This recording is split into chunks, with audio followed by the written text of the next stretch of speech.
Maayong adlaw kaninyong tanan. So naanapod ko karon kani ang akong ikatulo nga episode sa akong podcast. Lain akong i-share karon.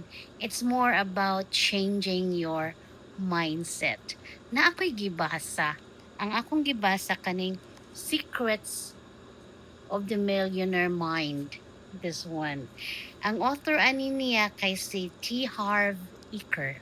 Wala po ko mo-promote ha. So I told you di ba sa una nga kanang akong last podcast nga hilig ko mo basa nya kay in English lagi, so ako nalay mo bad ninyo binisaya para daghan ko og daghan ko og ma-share sa inyo ha.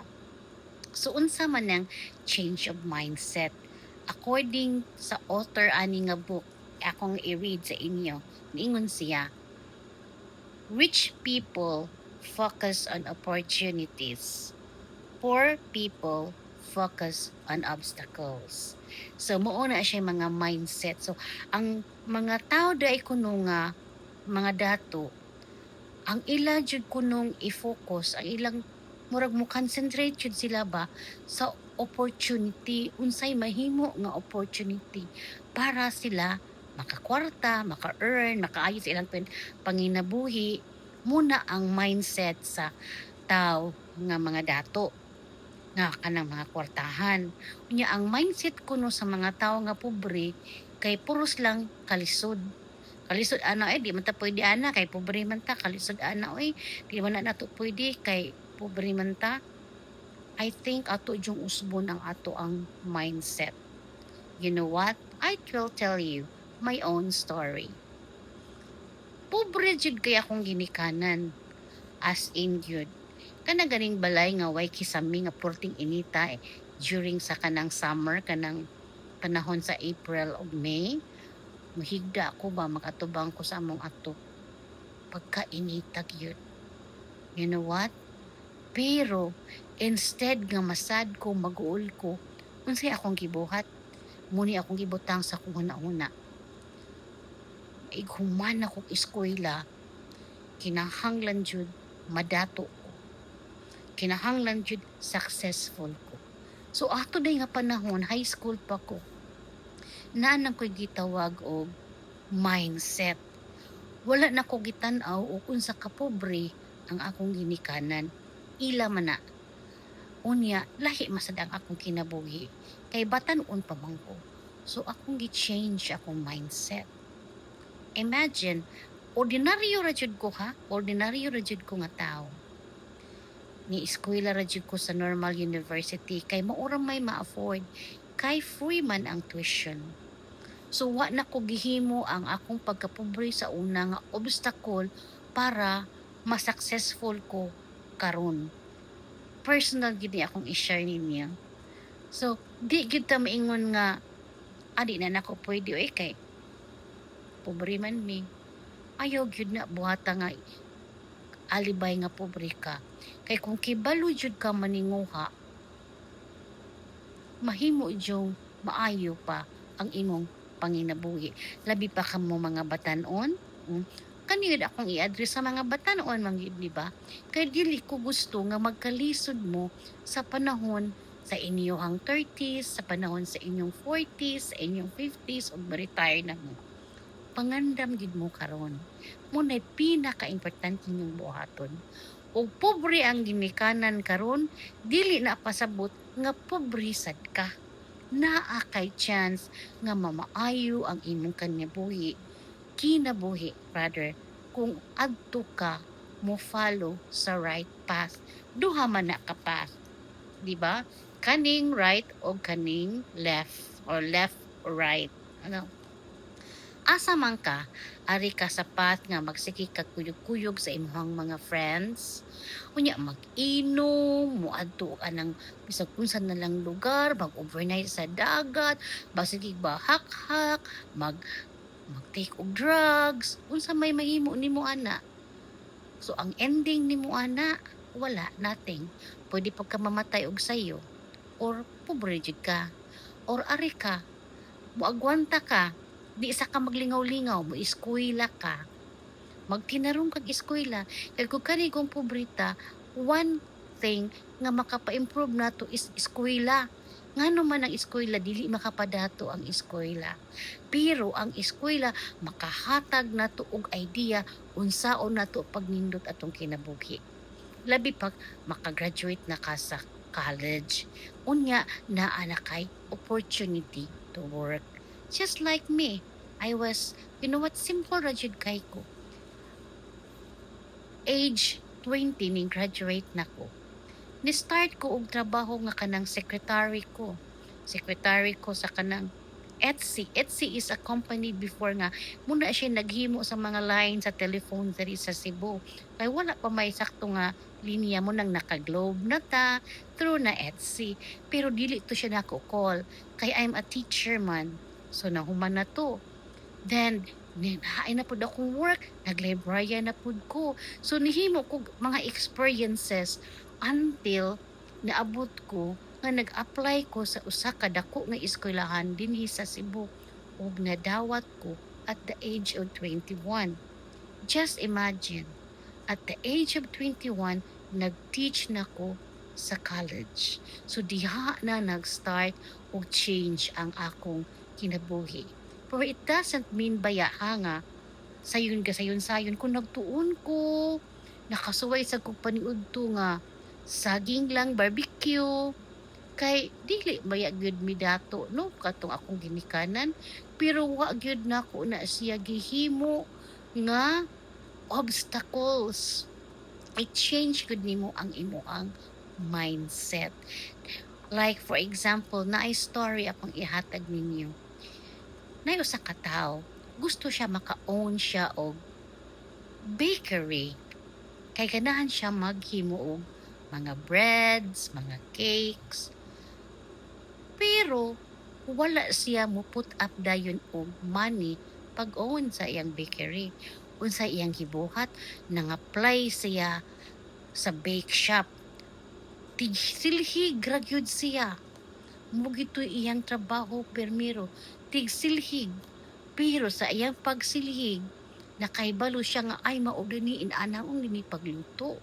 Pagkahuman na improve siya, nahimo na siyang cashier. Siya pagka-cashier, nakahibaw po siya ay mao dini income, ani di ay ni o pagkahuman ana naka-trust ang tag-iya sa iya ha, siya nay mo compute unsay mga halin, unsay mga overhead expenses, so naa na siya idea unsaon day paghimo sa business, pero wa siya mo diretso. So pagkatong naa na siya sakto nga skills, naghimo na siya iyang kaiganyong business nga bake shop. Unya successful gid kaay siya. So that means to say, ug unsay imong dream, dili na nimo diretso maabot. Mo start jud ka from the very beginning. That is what we call changing your mindset. It's manifestation. So kung unsa man imong gustong mahitabo, ani 5 years from now, unsay imong gustong mahitabo?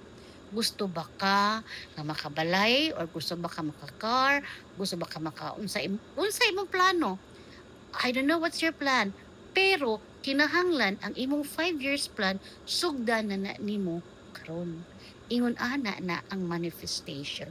Dili na siya dali-dali nga mahimo na nimo. I have a lot of experience. Gusto ko maka-travel sa gawas. Yeah, I made it. God, I want to travel to Europe. I made it. I want to travel to America, to US. I made it. I want to earn dollars. I made it. You know why? But it's not an instant click. I made what we call small steps to do it. So there is what we call a plan. Like first, I was a teacher. Then I really want to teach in the US. So what I did is apply for a visiting faculty. So I able to have the experience of teaching in the US. And the good thing is, because I was in a J1 visa, everything is being paid.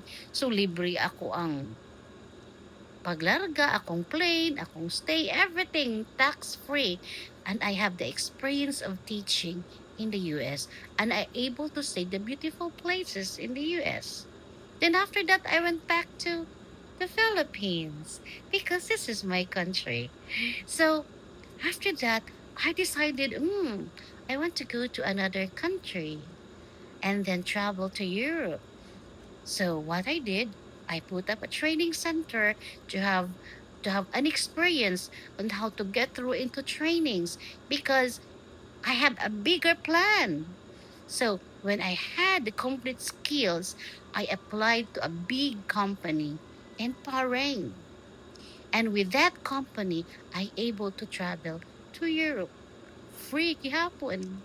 See? Di ba nindot kaayo siya, no? So, ingon ana, ta, magplano gyud ta. Dili ingon magsigil lang ta og happy, happy. So, nindot jud nga planohon nato ang atong kinabuhi. So, kung galisod ka karon, ayaw gyud na ibutang sa imong una nga lisod ang kinabuhi. Ayaw, kay mawire na di sa imuhang brain. Remember, katong akong gi-share ninyo nga book about behave? So, naa po dito ang story nga, ug unsay imong huna-huna, permi, ma-register na sa imuhang brain, ug muunay imong buhaton.